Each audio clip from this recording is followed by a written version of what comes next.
নমস্কাৰ জয় মা কামাখ্যা মই জ্যোতিষ গুৰু তন্ত্ৰ গুৰু শ্ৰী দিব্যশ্ৰী মোৰ ইউটিউব চেনেল সকলক স্বাগতম জনাইছোঁ।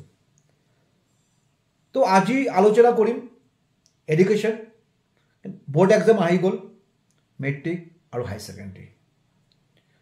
ল'ৰা ছোৱালী যোনে মেট্ৰিক দিব মা দেউতাৰ খুব চিন্তাত, ষ্টুডেণ্ট খুব চিন্তা কোন ষ্ট্ৰীম লৈ পঢ়া শুনা কৰিব, সায়েন্স কমাৰ্চ না আৰ্টছ।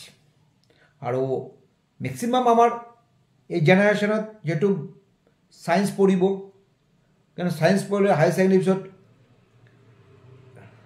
জইন বা অথবা নেট এক্সাম দি কোৱালিফাই কৰি কোনো ইঞ্জিনিয়াৰ, কোনো ডক্টৰ, মেডিকেল লাইন পঢ়া শুনা কৰিব।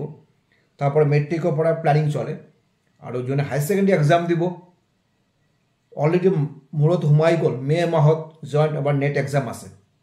তো মানে এডুকেশ্যন আৰু একমাহ নাই বোৰ্ড এক্সাম। তো ইয়াৰ লগতে কি হয়, বহুত পেৰেণ্টছ মোৰ DYT 65 প্ৰগ্ৰাম চাই মোক মেছেজ কৰে, অথবা মোৰ পেজত যিটো দিব্যশ্ৰী আসাম বুলি মোৰ যিটো পেজ আছে পেজত মোক মেছেজ কৰে, অথবা মোৰ ইউটিউবত মেছেজ কৰে।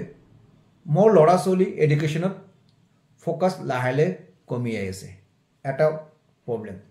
ছেকেণ্ড টাইম হয়, বহুত ল'ৰা ছোৱালী কষ্ট কৰে, বহুত ভালকৈ পঢ়া শুনা কৰিছে, কিন্তু ৰিজাল্ট ভাল হোৱা নাই।